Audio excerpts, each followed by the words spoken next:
Salam, berjumpa kembali bersama saya Wong Ganteng Sak Donya. Mohon untuk tidak menyebutkan nama dan identitas dalam percakapan ini karena percakapan ini saya naikkan dalam konten YouTube. Iya, Mbak Oke, siap. Mau curhat, Mas. Ngeri. Masuk YouTube loh ini. Aku ben aku kok diarani. Papa, Jangan mau sebutin papa, nama ya. aku juga siap. Aku juga hampir setiap hari dengerin Ah, YouTube Mas Sandro, siap, Mbak siap, siap. Yuli. Ada manfaat ya? Banyak manfaatnya, Alhamdulillah. Mas. Alhamdulillah. Bagaimana ini? Saya harus berbuat apa ini? Pertama nih, dari awal ya. Gak sampai besok pagi kan ceritanya, Mbak? Oh, enggak. Tenang aja, nggak Oh, cuma oke, besok pagi. siap. Saya dengerin, Mbak.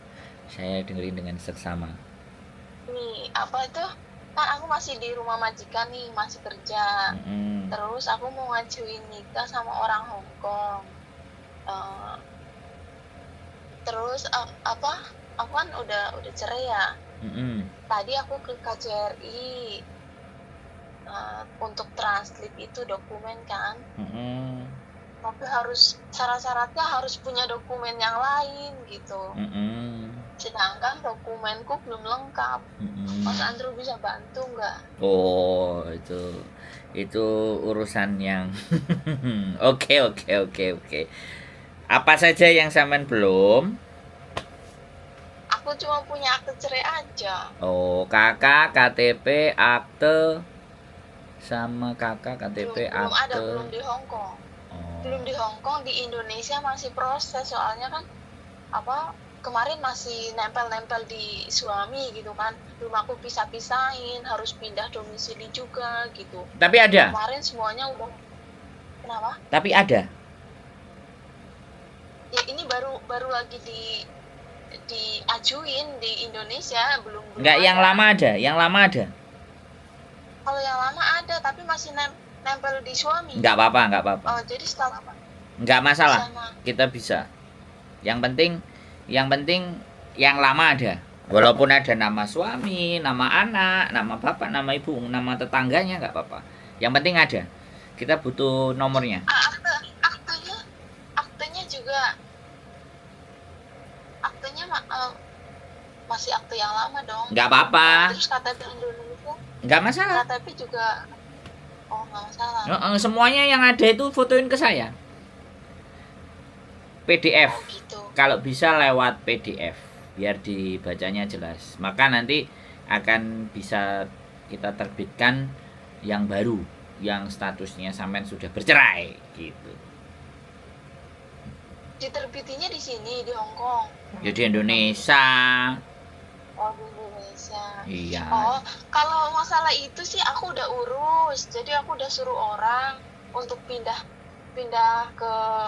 domisili, ikut ibu gitu kan. Terus kakaknya juga aku udah mulai bikin sih, cuman nggak tahu ini mau nyampe kapan gitu jadinya. Apa itu? Kakak, terus waktu kelahiran, sama apa lagi? Surat izin dari orang tua gitu. Itu lagi dibikin. Nggak usah, wong sampean cerai kok. Cerai nggak perlu. Tadi aku ke KJRI perlu katanya surat izin dari orang tua yang di stempel di kelurahan. Ayo wis, berarti sampean manut KJRI berarti. Tadi ke KJRI. Mulai. Gini ya, Mbak. Karena sampean translate-nya ke KJRI. Menikah di Hong Kong. Itu bisa tanpa melalui KJRI. Karena kan KJRI tidak mengurusi urusan pernikahan, bener nggak? Iya, maksudnya kan saya mau nyari translate-nya aja. Kalau bisa mah di mana aja sebenarnya yang bisa buat translate. Cuman kan kemarin aku dengerin yang Mbak Yuli ngomong sama Mas Andrew juga kan ke KJRI bisa gitu dari YouTube itu loh. Itu opsi. Terus, makanya aku hari ini datang. Itu opsi. Oh, itu opsi. Berarti ada pilihan lain gitu. Nah, boleh. Nah, kalau misalnya nggak ada berkas yang lain gitu, cuman akte cerai aja bisa nggak Mas Andro? kalau misalnya, soalnya kan kakak lama juga ada di suami, saya males minta lagi, maksudnya di mantan suami, maksudnya saya males Kopi ada minta nggak lagi kopi? gitu. Kopinya ada nggak? Saya pokoknya bentuk fisiknya saya ada. Gak asli nggak apa-apa, yang penting kopi. Mungkin nanti dicari dulu. Nah, Berarti apa aja yang Mas Andro butuhin? Kalau misalnya sekarang Mas bukan Andro nih, bukan yang saya butuhin. Sekarang keperluan sampean untuk menikah sama Hongkong itu yang saya harus kasih penjelasan buat sampean supaya sampean tahu apa yang dibutuhkan. Jadi bukan saya yang membutuhkan, bisa dipahami nggak? Kalimatnya dibalik. Iya, paham. Bukan saya yang butuhin, tapi sampean yang Oke. butuh. Sampean minta tolong ke saya, kan kayak gitu loh, bener nggak? Iya, betul. Kalimat ini nggak boleh dibalik-balik, Mbak. Bahaya ini kalau dibalik-balik. Jadi begini, Oke. untuk menikah di Hong Kong, untuk syarat menikahnya saja yang dibutuhkan surat cerai sampean, ditranslate ke dalam bahasa Indonesia, paspor sampean, sama KTP. Itu kalau KTP menikah, itu untuk menikah. Iya, Untuk menikah. sisi sampean, Menikah. dengerin saya ngomong dulu, Oh. oke? Jangan dipotong dulu, oke? Dengerin saya ngomong dulu. Itu untuk menikah. Nah, tujuan menikah kan nanti mendapatkan dependent visa. Nah, kalau syarat untuk dependent visa, baru yang dibutuhkan adalah KTP, kemudian KK, kemudian akte lahir, dan yang tadi surat cerai. Nah, ini harus ada aslinya sampean plus translate untuk pengajuan dependent visa. Jadi, dokumen itu yang sampean butuhkan. Nah, oke, sebentar. Dari dokumen itu, ya, yang saya butuhkan, bukan yang saya butuhkan, yang harus sampean siapkan ke saya adalah KTP, KK, sama akte. Enggak apa-apa. Dalam bentuk yang lama. Bisa. KTP Indo, KTP Indo, sama apa tadi? Akte. Oh, kakak. Jadi surat apa itu namanya? Maksudnya ini kan baru mau ngajuin nikah aja nih, maksudnya belum mau apply visa kan? Tapi nggak bisa hanya akte cerai saja, nggak bisa ya Mas? Gini, bisa. Tapi ngerjain sesuatu kan jangan yang setengah. Makanya kenapa sampean ke KJRI tadi disuruh butuhin semuanya. Karena sampean disuruh minta itu semua biar komplit. Gitu loh, ngerti nggak sampean? Nikah itu cuman cerai, akte cerai sampean, paspor sudah kelar. Tapi KJRI memberikan saran sekalian dokumen yang lainnya jadikan satu. Kan kayak gitu, bisa dipahami nggak sampean? Iya, paham. KJRI tadi kan minta kayak gitu toh. Saya blenger mbak nganterin teman-teman ke KJRI itu untuk urusan itu. Iya, lagi pula bukunya juga Senin sampai Jumat. Nah. Sedangkan saya nggak bisa. Nah, Senin makanya sampai Jumat kenapa? doang. Kenapa saya dimintain tolong? Karena saya bukan Senin sampai Jumat, Senin sampai Selasa, Rabu, Kamis, Jumat, Sabtu, Minggu, Senin, Selasa. Iya, makanya aku juga dengar kontennya Mas Andro, banyak tuh bantu orang Hongkong. Maksudnya banyak bantu orang-orang nikah di Hongkong gitu. Makanya aku telepon Mas Andro. Nah, makanya tadi saya jelaskan seperti itu. Kalau sampai ke KJRI, KJRI-nya minta itu semuanya yang saya sebutin. Bisa dipahami? Iya, paham. Tapi kalau sampean, tapi kalau sampean cuma nikah aja ya sudah, akte cerainya sampean translate aja, selesai. Kalau translate di Hongkong 600 Hongkong dolar satu lembarnya. Kalau sampean punya suaminya punya translate ya suruh suaminya aja yang translate. Ya udah, habis itu sampean menikah aja bisa. Tapi selanjutnya tujuan habis menikah mau ngapain? Kalau nggak dependent. Ya, ganti KTP dong. Nah, makanya karena habis menikah sampean boleh apply. Mas, kalau udah punya visa dependent itu boleh kerja di Hongkong nggak sih? Boleh. Itu bisa ya? Bisa, ya gajinya naik. Yang biasanya kerja di tempatnya majikan 478 ya sampean bisa 12, bisa 16, bisa 20, bisa 21. Nah, saya bisa ngasih tahu sampean kerja yang gajinya 20.000. Bersih-bersih kamar. Kamu siapa itu? Di hotel. Loh, bisa, ini lagi 2 orang yang lagi kita yang sudah KTP-nya keluar. Kita proyeksikan. Ya mudah-mudahan jadi rezeki. Kan itu sama. Kalau misalnya, iya, kalau misalnya ini udah nikah nih ya, terus apply visa dependen itu, kalau udah keluar udah bisa langsung kerja, intinya gitu apa gimana sih? Saya juga nggak ngerti. Ya visanya keluar, sampean bikin KTP. Walaupun KTP-nya lembaran, belum yang bentuk KTP itu sudah boleh itu dipakai bekerja. Udah boleh ya. Iya Hmm. iya. Kalau misalnya saya udah nikah nih, terus apply visa, tapi kalau misalnya visa nggak turun kan, katanya ketentuan berlaku tuh, visa Yes, bisa aja nggak turun betul, gitu kan. betul. Itu Kenapa? visa saya di majikan masih tetap lanjut apa gimana? Apa keputus dengan sendiri? Enggak, ya lanjut dengan majikan. Kalau visa Masih tetap dependen lanjut. sampean tidak di-approve. Kalau visa dependen sampean di-approve, sampean disuruh milih. Milih dependen atau menyelesaikan kontraknya. Ya kalau teman-teman semuanya ya break milih yang dependent visa, makanya yang dimajikan break. Oh gitu. Itu biasanya imigrasi ngasih waktu berapa lama untuk kita kasih pilihan? Ya setelah sampean apply dependent, terus approve, terus dijawab, ya sampean kalau di approve, surat akan dijatuhkan ke majikan. Nah sampean kalau mau nggak ada kerugian ya one more notice, dari tanggal jatuhnya surat itu sampean one more notice. Oh One more notice baru diurus dependennya. Atau sampean punya waktu sama suami minta libur majikan, ya saya ambil dependen tapi sampai saya one more notice, maka imigrasi akan menunggu sampai sampean one more notice dengan majikan kelar, baru visa dependen sampean akan dibikinkan KTP.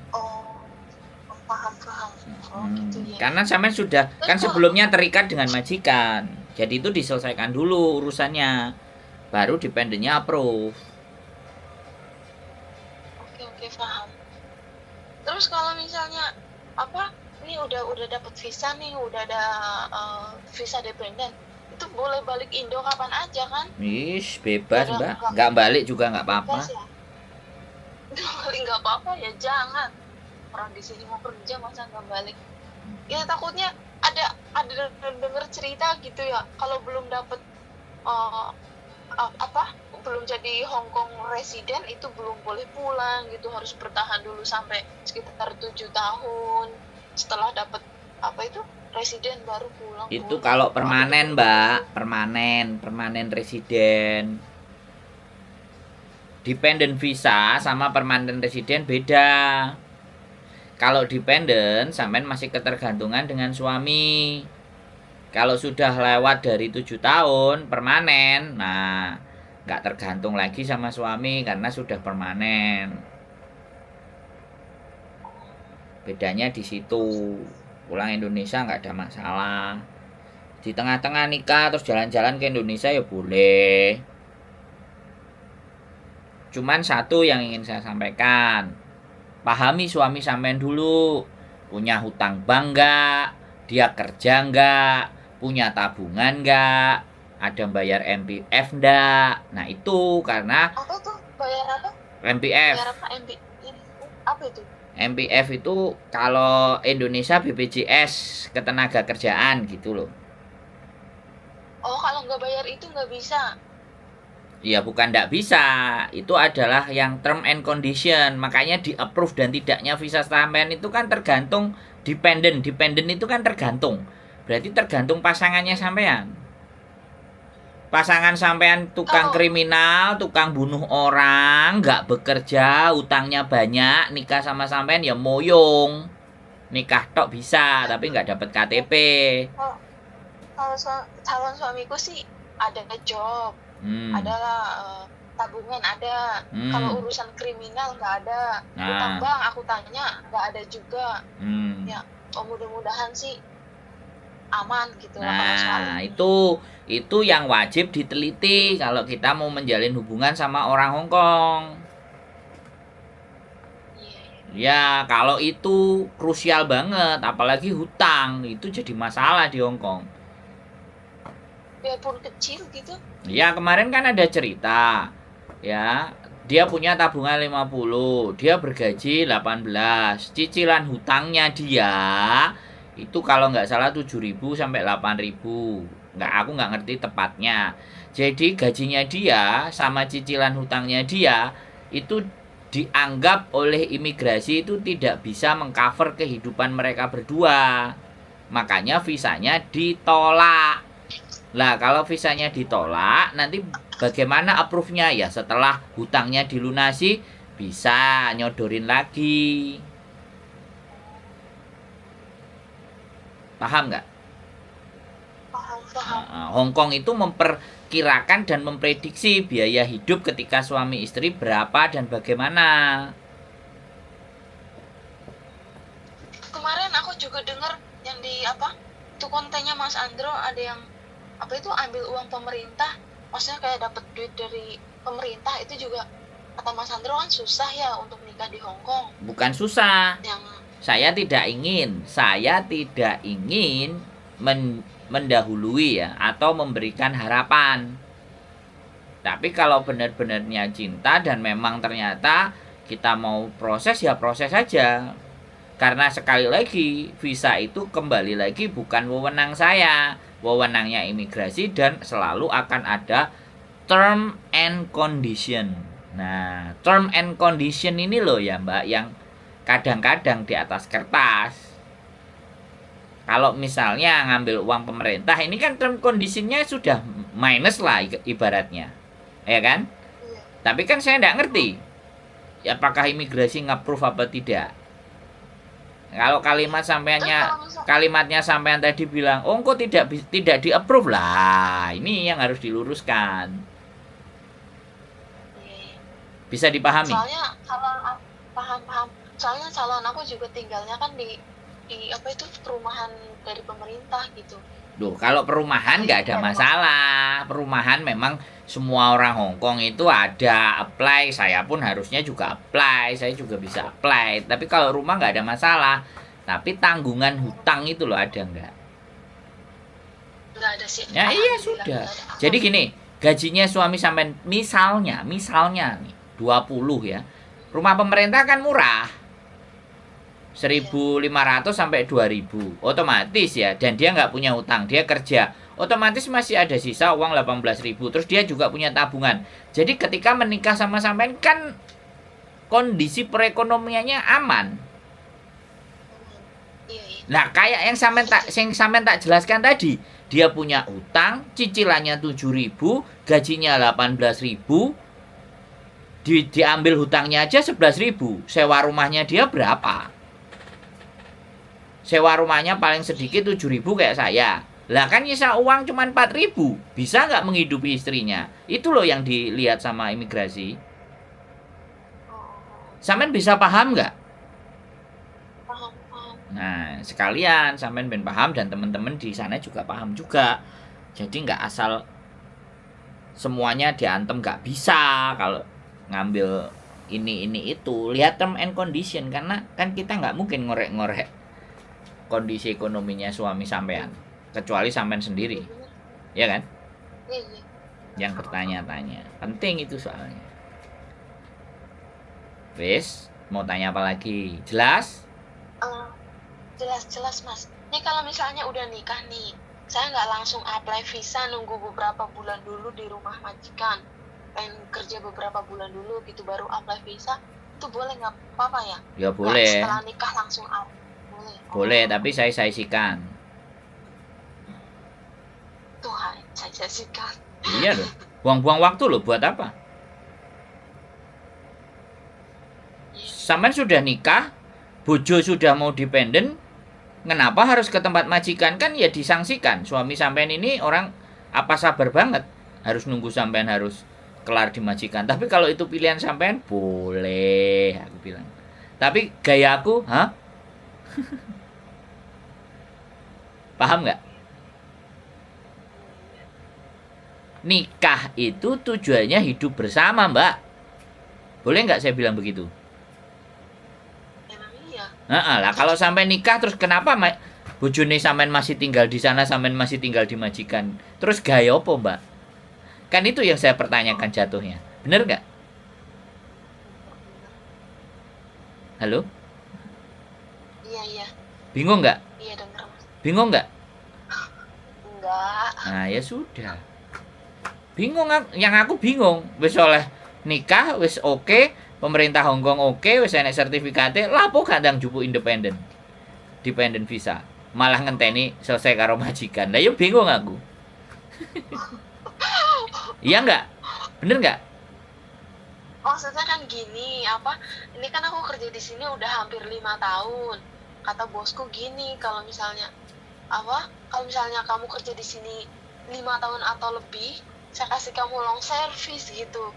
Aku di sini udah hampir 5 tahun, 4 tahun 7 bulan lah gitu.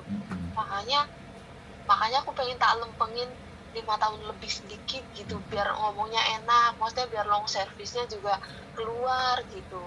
Soalnya apa itu sebelum aku tanda tangan kontrak ketiga, bosku bilang, kamu kalau di sini 5 tahun atau lebih, saya bakal kasih kamu long service, dia bilang gitu. Sampean pernah dengar cerita saya janji manis tentang long service belum? Sampean dengerin ceritanya? Banyak sih. Lah iya. Banyak kasus-kasus sih. Sekarang gini loh, logika saya jadi begini. Kenapa sampean lebih mengutamakan majikan, sedangkan bojo sampean sudah jelas-jelas mau ngasih dependent visa, yang sebulannya sampean bisa bergaji 18.000, 16.000, 2 bulan kelar itu. Long service. Gimana sih? Aku belum tahu. Jalan berpikirnya sampean sebentar, saya kasih tahu. Jalan berpikir sampean itu di mana gitu loh. Kalau yang ini aku baru tahu dari Mas Sandro. Nah, makanya dependent visa boleh kerja di luar. Nah, Setelah makanya aku tuh selama ini bergaul. Berapa tahun dulu? Bergaul sama kita biar pemahamannya lebih lebar. Ini saya mau lebih menggauli nih, Mas. Biar tahu. Itu loh, bergaul, Mbak. Pandangan ke depan. Makanya kenapa saya antusias membantu teman-teman untuk mendapatkan dependent visa. Karena levelnya kita naikin dikit. Gitu loh, Mbak. Sudah bullshit itu. Wes, aku bilang kayak gitu aja, bukan berarti wes janji manis wes. Wong jelas-jelas bojo. Nah, bojo sampean itu yang sudah jelas-jelas mau menikah dengan sampean, mau menanggung sampean. Kok sampean jek berpikir kemajikan? Come on, guys. Halo. Bagaimana dunia ini terbalik? Aku pikir emang gitu tinggal berapa bulan. Ya aku sih juga maksudnya belum register pernikahan, soalnya kan berkasnya belum. Ya nggak apa-apa, kan kita diskusi toh. Juga belum tahu kan. Kita diskusi kan, bener nggak? Iya.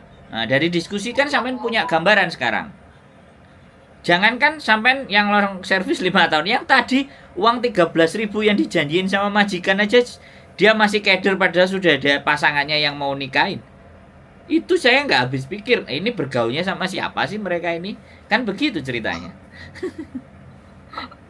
Come on guys. Halo. Wes? Sudah kebuka cara berpikirnya? Sudah kebuka sekali ini. Wes mbok aku mang. Nanti warki panas rasanya. Gitu, Mbak. Jadi ya disitulah fungsinya. Makanya saya seneng sama penonton saya sekarang itu seneng karena sebelum mereka mengambil keputusan, mereka ngajak diskusi. Nah, ini yang benar. Benar. Iya kan? Nih, Mas Sandro, aku mau cerita sedikit. Boleh. Soalnya aku juga punya beberapa teman yang sudah nikah sama orang Hongkong. Maksudnya visa juga udah turun, tapi mereka juga kerja di luar, kayak malah mereka jualan online apa ya seperti itulah misalnya. Jadi aku pikir apa setelah punya visa tetap nggak boleh kerja di luar. Akhirnya kayak begitu, walaupun udah punya dependent visa masih belum boleh kerja di luar gitu loh. Karena teman-temanku yang udah dapat visa juga masih belum kerja gitu. Makanya aku bilang, masa aku mau duduk manis di rumah, nggak enak banget, gak ada siapa-siapa gitu, suami kerja. Ya kenapa mereka kayak gitu? Kenapa mereka kayak gitu? Karena bisa jadi suaminya nggak mengizinkan. Mungkin juga sih. Bisa jadi mereka yang nggak mau capek-capek kerja kalau suaminya udah ngasih duit banyak. Kan bisa. Sampean kan belum menggali sampai dalam. Itu kan asumsi pikirannya sampean. Mereka nggak bisa kerja.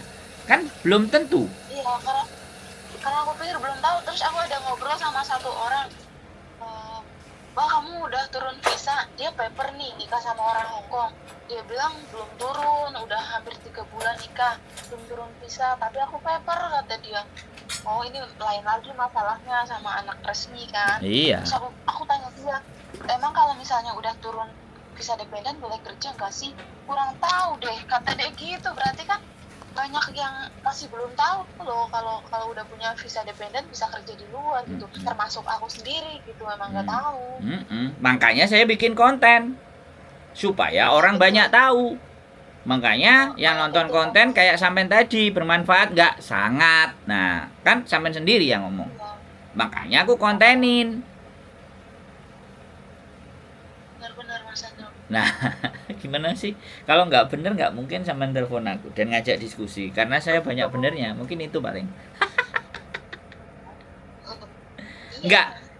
Omongan saya masuk di logika nggak menurut sampean? Yang paling penting itu. Masuk. Nah, yang paling penting itu. Masuk, Pak. Yang paling penting itu. Di logika, di nalar, apa yang saya sampaikan benar juga. Nah, baru. Wes. Iya. Ayo, mau diskusi apa lagi? Tak jabanin, Mbak. Mau tanya apa? Untuk ngitung persiapannya sampean. Gitu. Seneng loh, Mbak. Kalau saya itu bisa bantu teman-teman bisa naik level, bisa punya suami, punya dependen, gajinya lebih gede, bisa bahagiain keluarga, bapak ibunya bisa naik haji. Seneng nggak? Seneng dong. Seneng, itu harapan aku. Nah, seneng dong. Kira-kira Tuhan mau kasih saya pahala nggak? Amin, moga-moga mudah-mudahan pahala berlimpah buat Mas Andro, Mbak Yuni. Nah, kan seperti itu gitu loh, Mbak. Jadi Iya. nggak apa-apa, ya memang begitu. Gaji YouTube seberapa sih kan gitu. Daripada pahalanya dan kemudahan hidup yang kita alami, kalau kita memudahkan jalannya orang, masa sih Tuhan nggak kasih kita kemudahan jalan juga? Nah, logika berpikirnya kan di sana, Mbak. Iya.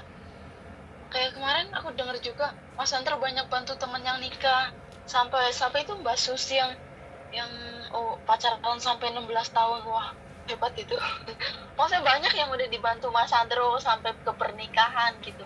Nah, itu yang makanya aku langsung aja telepon Mas Andro. itu yang naik ke kamera.